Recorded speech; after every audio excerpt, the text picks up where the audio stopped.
Good evening and welcome to Have I Got News For You, and a desperate attempt to match the viewing figures of Charlie Dimmock's Garden Army. This week, none of us will be wearing a bra. In the news this week, John Prescott's concern for the environment is questioned once again as he takes his baby granddaughter round the park.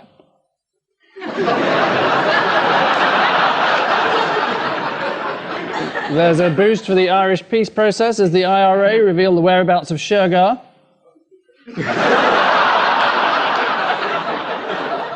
And in Regent's Park, London Zoo's most talented monkey does his impression of William Hague.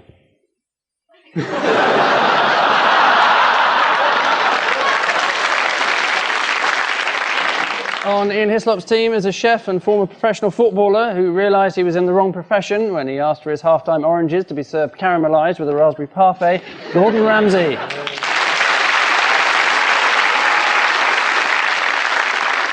And with Paul Merton tonight is an author who, as a 17-year-old, wrote to the Bromley and Kentish Times saying that he'd do anything without pay. So tonight we're delighted to help him finally achieve that ambition. Francis Wheen.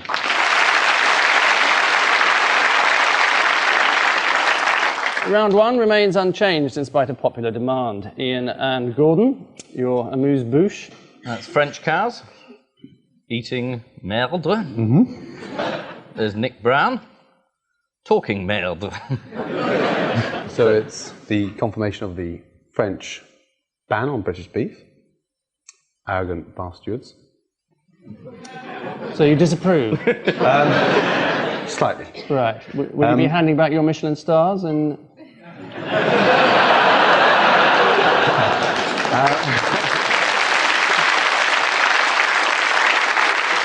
I can't quite understand what we're fussed about, because the French don't want our beef because they say it's unsafe.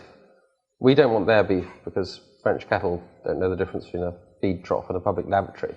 So the solution is we eat British beef, they eat French beef, everyone will be happy. I don't know why we have to go to war over it. It seems a bit bizarre. And yet now we're having to boycott all these French imports. Frank Lambert, especially Frank Lambert. And while we're about it, we might as well tell the Danish we don't want any more of their pastries as well. I'm done with it. yes. I'm not sure they're actually from Denmark, Paul. So how is... Well, they're called Danish, Angus. Yes, it's not quite that simple. Well, explain it to me then. Have you come across French windows at all? Do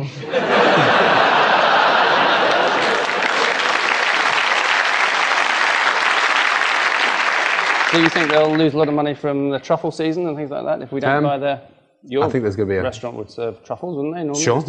Although at the moment we've got truffles from Alba, which are Alba, right? Italy. Right. Thank you. I knew that. You thought it was in Albania, didn't you? The French attitude has meant a field day for Britain's tabloids, the Daily Star leading with "Why we ate 'em," before listing 21 reasons to dislike the French, although they're obviously struggling a bit by the time they reach the last one. Their road signs are in kilometres to give the impression the country is bigger than it is. Paul and Francis, your bill. This is the House of Lords, presumably? No, it's the Lily Savage lookalike contest. Oh, look, Saga Holiday. They're going to vote. And what have the Lords had to submit in order to prove their worth to the community? Oh, little manifestos saying why they should be allowed to stay. The equivalent of those things on the back of the Weetabix packet. I would like to win a hereditary peerdom. And you have to complete it in 75 words. Some of them have written duty. Some of them have written, I'm very interested in country matters. Oh, and Lord Monckton, Viscount Monckton, said he wanted to stay in the House of Lords to put through a bill saying that all cats should be muzzled when they go outside so they won't torment little birds. It's his main plank of his manifesto. But then you should muzzle birds to protect little worms. and then muzzle worms to protect things we haven't even discovered yet. They should have known that you actually only need 3 words out of 75 to stay in. You just write, I love Tony. You're in. Under the rules of the bill, Lords wishing to remain have to write a 75-word statement. Bad news for John David Clotworthy, White Melville Foster Skeffington, Viscount Masserini and Farrard. As once he's put his name at the top and signed it, he'll only have 4 words left. Ian and Gordon. It's a Ferris wheel. That is the new Millennium Mile High Club. That's a Spanish protester. Extremely upset, protesting against the dam built in the country through India and through Spain. Yep. I think they stayed up there for 2 days. They sent a policeman up there finally in full climbing gear, and he went up and said, "Good evening, what are you doing up here?" And they said, "We're protesting." And he said, "Is it against the Chinese?" And they said, "No." And he said, "Oh, that's all right then." So when is the Millennium Wheel going to be, what's it actually called? The London Eye, isn't it? Isn't it the British Airways London Eye? That is its official title, I yes. just thought I'd put the free advert in, Right. in case I ever need an upgrade. It doesn't matter which part of the wheel you're on, you get to the top eventually anyway. Doesn't matter. It looks rather good, the wheel. I think it looks quite amazing. Yeah, it'd be great. Unlike the dome, it's got no point at all. That's the point of it. It's just a wheel. It's stupid. It goes round. Takes about 45 minutes to go round, apparently. Yes, it goes at 1.5 miles an hour, just slightly faster than all the traffic around it. Yeah, to be honest, you don't want it going at about 80 miles an hour, do you? Not really. So it is the environmental group who climbed the new Millennium Wheel in order to protest about dam building in Spain and India. Do you have any sympathy for these people? You were arrested, weren't you, recently? Ian? Yeah, supposedly I got upset with a shape of a banana parfait. What, and the parfait complained? No, the customer complained. The custom complained? Yeah, it wasn't round enough. Right. And you were arrested for that? God, they're tough on chefs, aren't they? Tough on chefs, tough on the causes of chefs. Who was allegedly assaulted?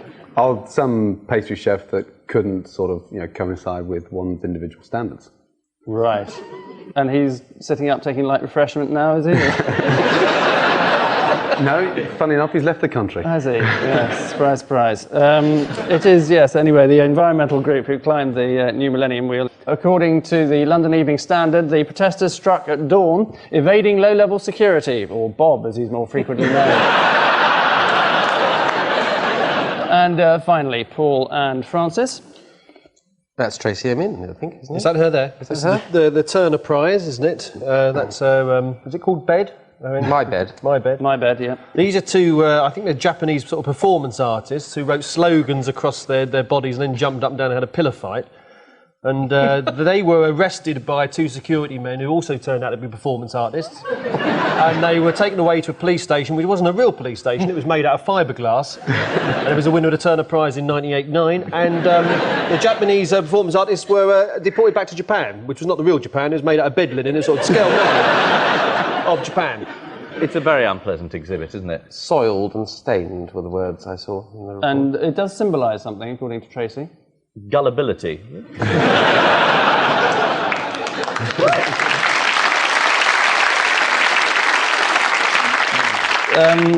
And Tracy's previous exhibits, do you remember? There were 1 or 2. Well, there was the one listing everyone she'd ever had sex with.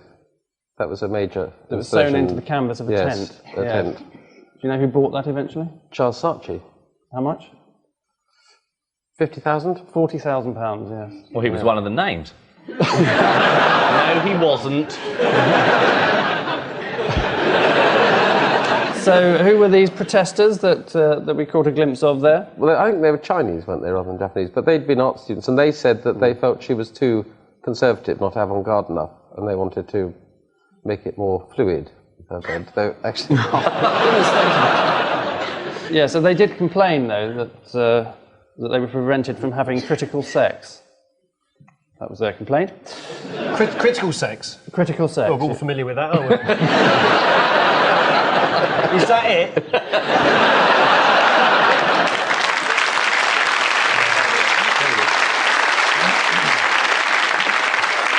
The artists actually entitled their piece of performance art, 2 naked men jump into Tracy's bed.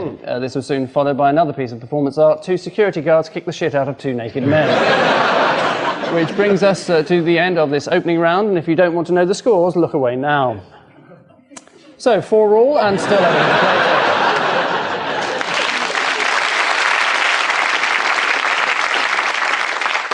Round 2 this week pitches us headlong into the only world that makes French cattle feed seem wholesome, tabloid journalism. One belter per team, Ian and Gordon. The framing of a minister. Geoffrey Robinson, the former Paymaster General, everyone says he's got a photo of an unnamed senior cabinet minister whose name begins with Peter and ends with Mandelson. Although, as you say, no one actually knows who it is.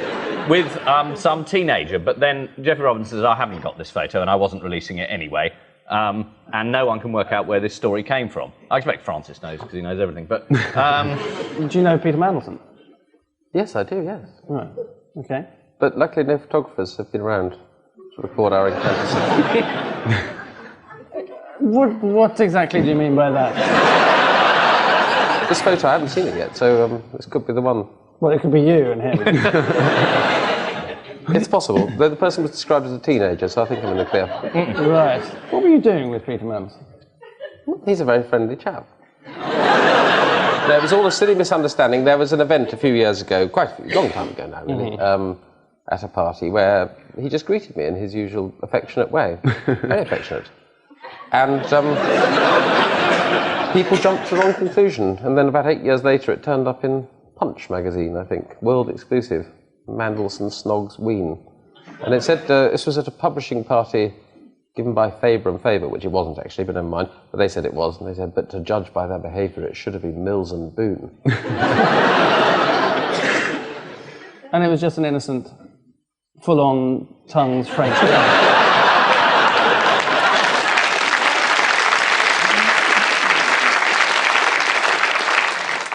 Yes, and it all revolves around the memoirs of Robinson, which he claims the government are trying to suppress. What kind of details might it include, for example? How Tony played tennis at my house. Because he always lent Tuscan villas to people. Yeah, but we've all had freebies from Geoffrey Robinson, for heaven's sake.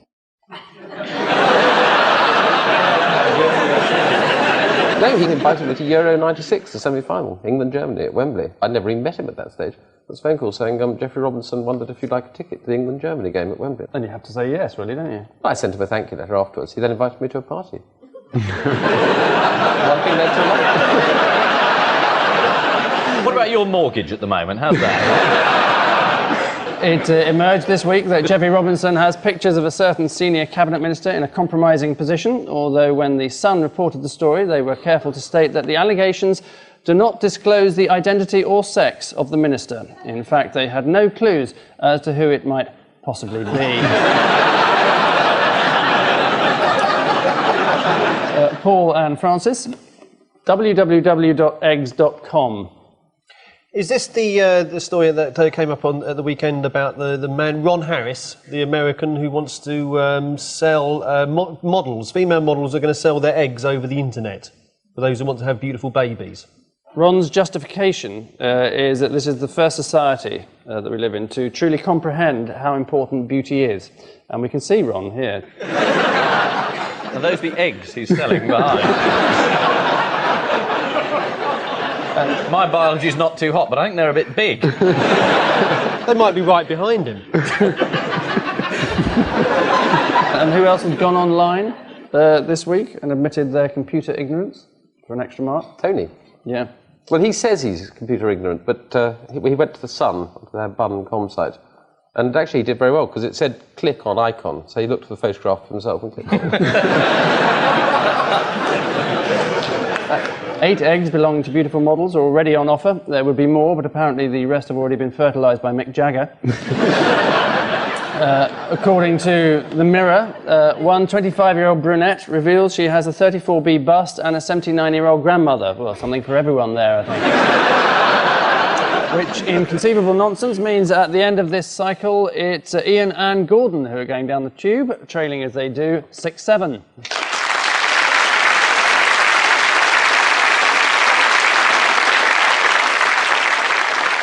Round 3 is both Odd One Out and Next. Paul, your men of the moment are Lawrence Dallaglio, Kate Winslet, Snow White, and the Queen's Corgis. Did it do with drugs? It might be.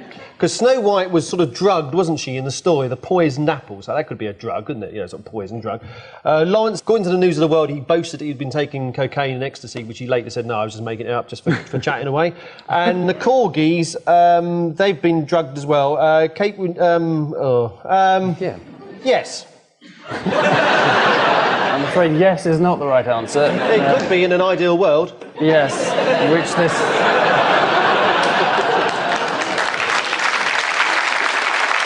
the answer is that they have all had their food spiked, except Lawrence Dallaglio, who claims his drink was spiked by a journalist.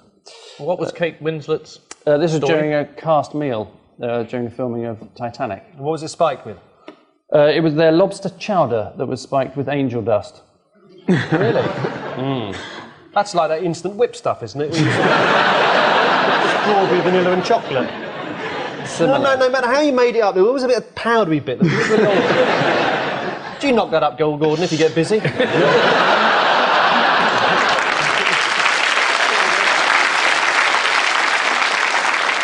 And the corgis? Somebody didn't like the corgis and decided to poison them. It was a spaniel with a grudge. It was actually an amusing jape by a footman. He put alcohol in their food. A pissed corgi. Yeah. The palace sources first realised that the corgis were drunk when one of them tripped over Princess Margaret.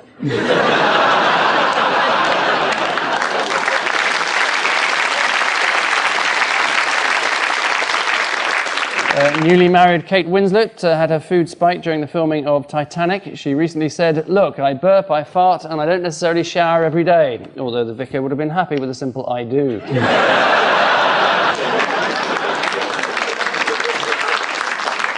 Francis, Stephen Byers, Oh, yeah. Karl Marx, Alan Milburn, and Peter Mandelson. In the picture of Peter Mandelson, has the teenager been airbrushed out of the photograph? Well, Karl Marx is the only one I've written a biography of. That's the short answer. Yes, good plug. Mendelssohn was a Marxist briefly in his youth. He was in the Young Communists. And Byers and Milburn were both Trotskyists in their youth. So the odd one out is Marx, because he said that he wasn't a Marxist. Is the wrong answer. It's a good one, though. Mendelssohn shaved off his moustache. Stephen Byers shaved off his moustache.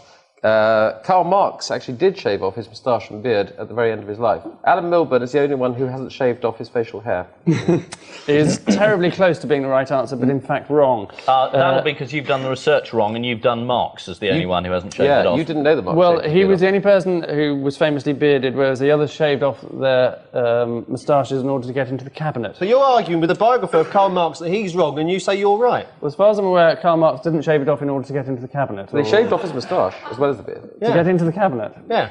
Into the current Labour cabinet? Yeah. You wouldn't have Marx in the present cabinet anyway, whether he was alive, dead, shaved, unshaved. No, obviously, because he's a socialist. So he is the odd one out. He was famously bearded, which fortunately none of us around here have ever been, apart from Paul.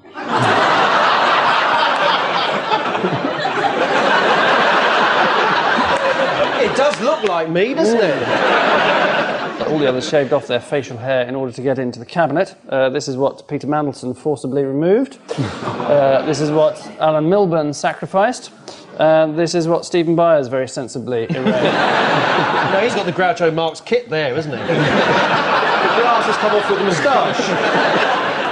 And the teeth, by the look of it. Ian, Christopher Columbus, the Lydians, Tintin, The Lydians. and 2,000 homing pigeons. Yes, the Lydians. 2,000 homing pigeons got lost in a storm, in a freak storm. So I think it's storms, because Columbus was always getting lost in storms. Tintin and the Big Storm. That's a particularly fine book. Very good book. And the Lydians, I would guess, got lost in a storm, possibly on the way to Troy. So everybody got lost in a storm, but only the birds didn't come home. How right do you think that answer is? I think that the clue is with the pigeons, though, because didn't 2,000 pigeons with the last eclipse that we had a couple of months ago, they disappeared over the Atlantic because they're still flying along. Oh, it's gone dark, where are we? They fell into the sea. And Tintin, isn't there a Tintin story where he's in Africa and to prove... South America. South America. And he's been captured. Uh-huh. by the natives. And he knows, or calculus tells him, that there's a solar eclipse coming. So he then says, I will show you my power, I shall make the sun disappear. And it does, and they all fall down and worship him. And I think you'll find that Columbus, on his voyage, on one of his voyages, half his crew mutinied or panicked because there was a solar eclipse. So Tintin's the only one who's benefited from a solar eclipse, and all the others Have suffered. Suffered from it. It's a terribly good answer, but not quite right. The answer is that they were all saved by an eclipse, except for thousands of racing pigeons who got lost during the recent one, as you mentioned. Do we get a point there? Yes, you get a point, so well done. And Gordon, did you enjoy the eclipse or did you ignore it? I think it was in the middle of service, actually, so I think it came early in the morning and we were far too busy to sort of stand outside gazing up at the It was 11 in the morning. How many customers have you got in your restaurant at 11 in the morning, Gordon? 11 o'clock in the morning is time for staff lunch. What do they get? McDonald's? No, something nice like some beautiful toast and cheese maybe for service.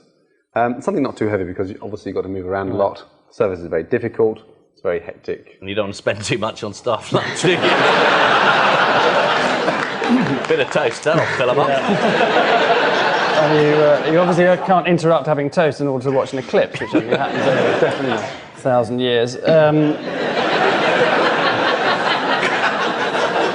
In 430 BC, a huge army of Median warriors stood poised to crush the Lydians when the skies went dark and the leader cried, "Behold, it is a mighty portent from the gods above, signalling that we should lay down our arms and live in peace." Oh, hang on, it's brightening up again. And finally, in this round, Gordon, Marco Pierre White, the Young Conservatives, chef from South Park, and the AA. The AA, that's not AA Gill Incognito, is it? Your mate, AA Gill. Yeah, my dear friend. What did you do to AA Gill? I can't remember. It's something violent. I asked him politely to leave. Your restaurant. That's right. Right. He was Why? with Joan Collins, wasn't he? Which is reason enough. True. Why did you ask him to leave? Well, he was just being rather rude and sort of, very obnoxious in his normal fashion. You want to keep that sort of thing in the kitchen, don't you? Well,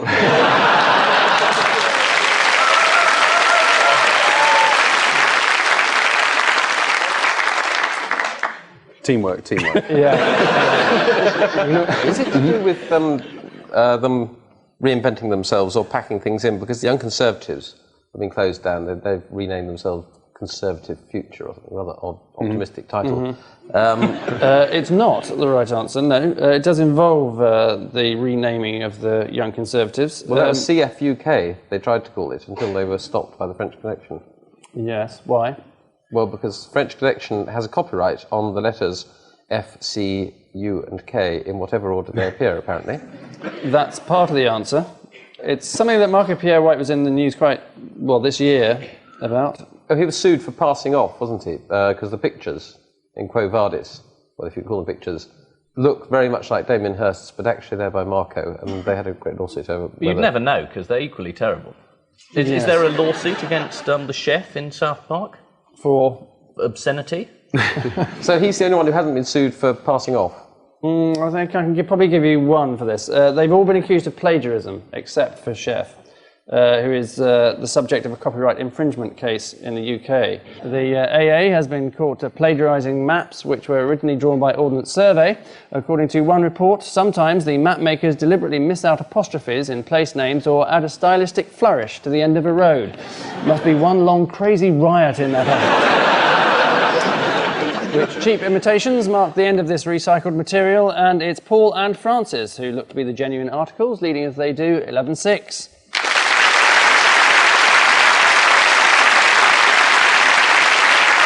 And so to the round, which can only be regarded as the last, in which the usual show of half-exposed headlines mingle with one or fewer from this week's guest publication, France's top culinary masterpiece, Le Chef.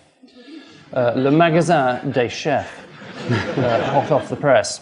And if it isn't, send it back. So, allez-y. Charles Watt on Blair's backside. Beats out the theme tune to Match of the Day.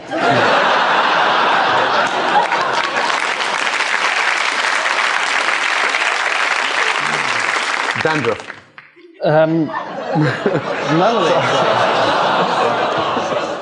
Not sure what you're suggesting. Charles Kennedy. Charles Kennedy on Blair's backside, no. Charles a carbuncle on Blair's backside. This is a reference to Charles' absence from the Chinese state banquet last week. According to one government minister, it is not Charles' job to offend the Chinese. That's his father's job. Next, le roast beef, a what? Dangereux. De merde. No. Potillon escapade. Is that Spanish? I just made it up. You speak Spanish and I didn't even know it. La solution is... So what? Solution. Overpopulation, probably. Next, pig saved what? Bacon, must be. Is it enough coupons for the electric kettle? Penalty.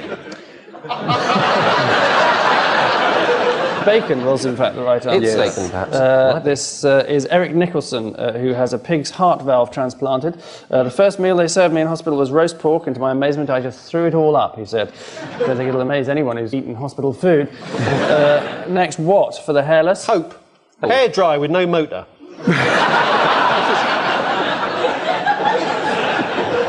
It's a pill called Propecia, Yes. alopecia or something. It's a sort of Viagra for the follicles. Yes. Hope, yes, is was the right hope, wasn't answer. Very good. And lastly, tomate farci au crabe riz soufflé et bouillon au quoi?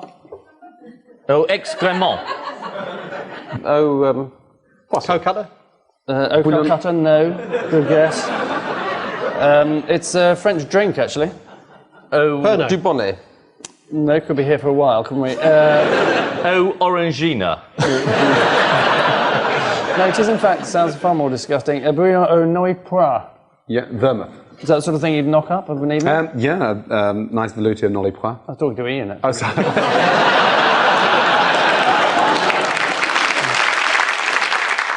Which stabs in the dark and indeed back mark the end of this bloody contest, and the sodding result is that this week's Cowdy Custards are Ian and Gordon with 7, while this week's Brave Hearts are Paul and Francis with 13.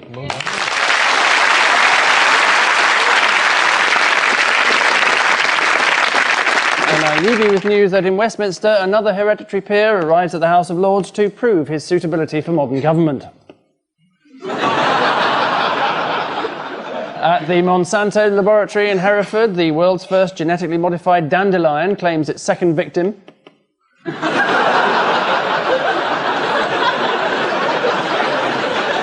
And finally, after 4 years training to join China's elite Red Guard, Private Kim Lee just failed the final parade inspection. Good night.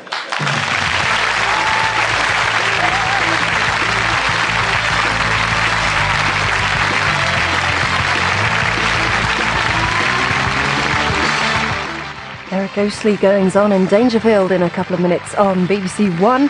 Well, next up here on BBC Two, Crichton makes a big mistake with his time wand in Red Dwarf.